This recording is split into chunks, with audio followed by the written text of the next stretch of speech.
There's a reason the world feels harder to escape than it used to. A reason every path seems to lead back to the same pressures, the same constraints, the same outcomes, no matter who is in charge or what promises are made. It's not coincidence, it's design. The modern world is not broken. It is functioning exactly as it was built to function. The frustration people feel comes from assuming the system exists to serve them. It doesn't. It exists to sustain itself. Most people believe systems emerge naturally, that markets form on their own, that institutions grow organically, that rules are written in response to problems. In reality, the most powerful systems in history were consciously designed layer by layer to shape behavior, limit options, and channel outcomes in predictable directions. The mistake is thinking control requires force. It doesn't. The most effective systems don't threaten. They incentivize. They don't block exits. They make exits too expensive to take. Over time, participation becomes voluntary, even enthusiastic, because alternatives feel impossible. This is why revolutions so often fail to change outcomes. Leaders change, flags change, laws change, but the underlying architecture remains. Debt structures stay intact. Resource flows remain centralized. Incentives still reward compliance and punish deviation. People think they're rebelling against power while operating entirely within its boundaries. The system doesn't need you to agree with it. It only needs you to participate. And participation is unavoidable when access to housing, healthcare, education, energy, and money itself runs through the same channels. What makes this system different from those that came before is scale. Past empires controlled territory. This one controls dependency. You don't need soldiers on every street when people are bound by contracts, credit, and consumption. You don't need chains when obligations do the work for you. The system was not designed overnight. It was assembled over generations, refined through crises, wars, depressions, and reforms. Each shock added a new layer. Each solution reduced freedom slightly in exchange for stability. Over time, those layers hardened into something few people even recognize as a system at all. And that's the most effective part. You cannot fight what you cannot see. You cannot escape what you believe is normal. The goal was never to trap individuals in cages. The goal was to make the cage invisible, to make it feel like reality itself. By the time people notice the constraints, they've already built their lives inside them. To understand why escape feels impossible, you have to understand how the system was designed in the first place. The foundation of the system is dependency. Not dependence enforced by violence, but dependence created through structure. The system doesn't take things away outright. It replaces self-sufficiency with convenience, then raises the cost of independence until it becomes unrealistic. At first, this looks like progress. Specialized work replaces general skills. Centralized supply replaces local production. Credit replaces savings. Efficiency improves. Life becomes easier. And slowly, the ability to operate outside the system erodes. Food is no longer grown. It is purchased. Shelter is no longer built. It is financed. Energy is no longer produced locally. It is delivered. Money itself is no longer something you hold. It is something you access. Each step removes friction. Each step also removes autonomy. The key mechanism is obligation. Debt ties the present to the future. It converts time into leverage. When large portions of the population owe money they cannot quickly repay, behavior becomes predictable. Risk tolerance drops. Compliance increases. Long-term planning narrows to short-term survival. This is why debt is more powerful than force. Force creates resistance. Debt creates discipline. A person in debt does not need to be threatened. They self-regulate. They avoid disruption. They prioritize stability over change because instability threatens their ability to service obligations. The system then layers complexity on top. Rules, licenses, certifications, regulations, each justified individually. Together, they form a maze. Participation requires compliance. Opting out requires expertise, capital, and time that most people do not have. Importantly, this was not done in secret. It was done openly through policy, reform, and crisis management. Each expansion was presented as necessary. Each restriction was framed as protection. Each consolidation was sold as efficiency. Crises are the accelerant. During emergencies, the system gains new powers. Temporary measures become permanent. Oversight increases. Central control expands. And when the crisis passes, the architecture remains. People adapt to the new normal, and the system moves on stronger than before.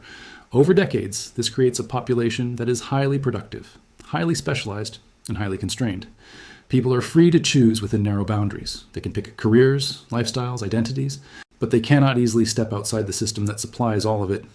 Escape becomes theoretically possible, but practically unreachable, not because exits are blocked, but because taking them would require abandoning everything the system made necessary to survive. That is not a flaw. That is the design. To understand how complete this design is, you have to look at incentives rather than intentions. The system does not rely on villains. It relies on alignment. When personal survival depends on system stability, people defend the system instinctively, even when it works against them. This is how control becomes decentralized.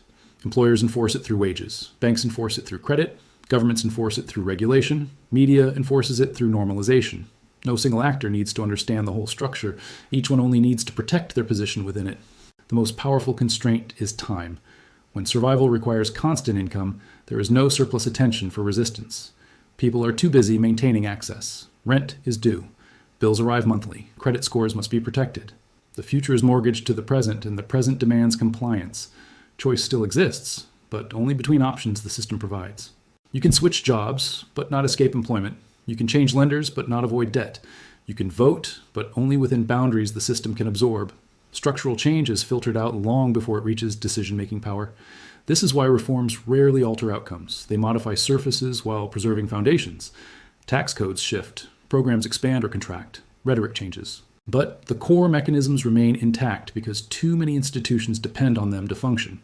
The system also trains people to equate participation with morality. Productivity becomes virtue. Consumption becomes contribution. Non-participation becomes suspicion. A person who steps back is seen not as independent, but as irresponsible. Social pressure does what enforcement never could. Even success does not grant escape. Wealth buys comfort, not freedom. Assets are still embedded in the same structures. Capital flows through the same channels. Large fortunes are managed, regulated, taxed, and incentivized in ways that keep them aligned with the system's needs. At the top, the system rewards those who stabilize it. At the bottom, it disciplines those who challenge it. In the middle, it exhausts everyone else. This creates the illusion of merit while maintaining predictability. What makes the system so resilient is that it adapts faster than opposition. Any movement that gains traction is monetized, regulated, or absorbed. Any alternative that works is scaled, branded, and folded back into the structure it was meant to replace. Over time, even the language of escape is neutralized. Independence becomes a lifestyle product. Self-sufficiency becomes a niche market. Dissent becomes content. The desire to leave the system is turned into another way to participate in it. This is why people sense something is wrong but struggle to name it. The system does not feel oppressive, it feels exhausting.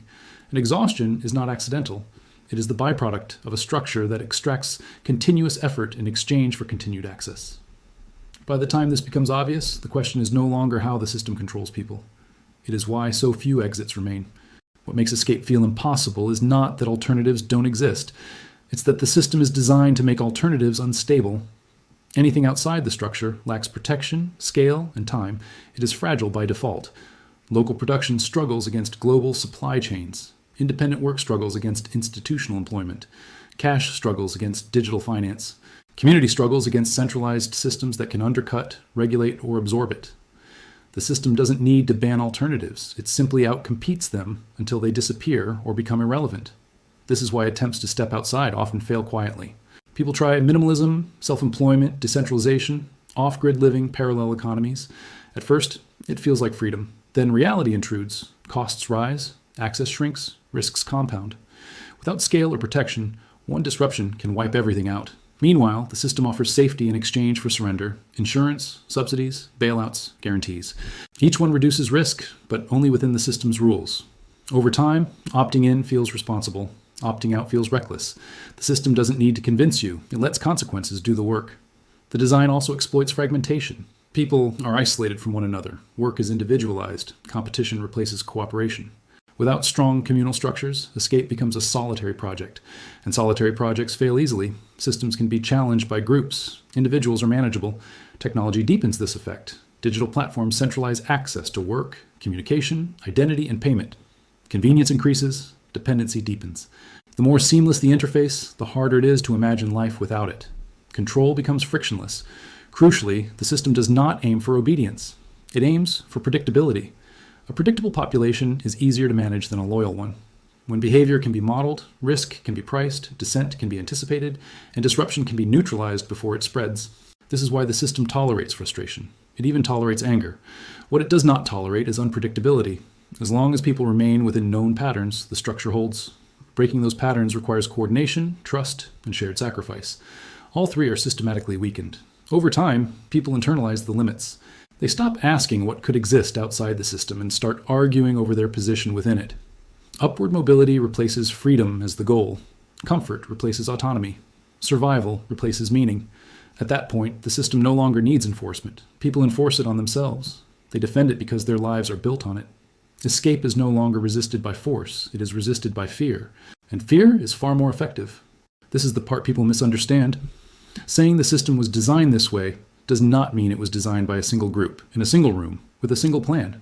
It means it evolved toward the same outcome every large system evolves toward: self-preservation. Each layer was added to solve a problem. Each solution reduced risk in the short term and reduced freedom in the long term. None of it required malice. Incentives did the work, stability was rewarded, expansion was normalized, control accumulated quietly. Once a system reaches this stage, escape is no longer a dramatic event. It is not a revolution or mass exit. It becomes a series of small choices with compounding consequences. Most people do not fail to escape because they are weak. They fail because the cost of leaving is always higher than it appears at the start. This is why awareness alone changes so little. Understanding the design does not dismantle it. The system can tolerate insight. What it cannot tolerate is large-scale non-participation. And non-participation requires coordination, trust, and time. All three are in short supply by design. That does not mean nothing can be done. It means the frame has to change. Escape is not about rejecting the system outright. It is about reducing dependency where possible, increasing optionality, preserving flexibility, maintaining the ability to adapt when conditions shift. History shows that systems do not last forever. They do not collapse because people finally understand them. They collapse when complexity outpaces control, when incentives break, when confidence fades, when the structure becomes too rigid to respond to reality. The same design that makes the system inescapable also makes it fragile. Dependency works until it doesn't. Predictability holds until it breaks. When shocks arrive faster than adaptation, the architecture that once felt permanent starts to crack. This is why understanding the design still matters, not because it offers an exit today, but because it explains what happens when exits suddenly reappear. Empires fall, systems reset, rules change. Those moments arrive without warning and move quickly. When that happens, the people who believed the system was natural are the most disoriented. The people who understood it was constructed adapt faster. They recognize the shift. They see the pattern. They adjust before the new structure hardens. You may not be able to escape the system while it is stable, but stability never lasts forever. And when it ends, the design becomes visible to everyone at once. That is the real reason the system was built this way. Not to trap people forever, but to function until it can't. And when it fails, it doesn't fail slowly. It fails all at once.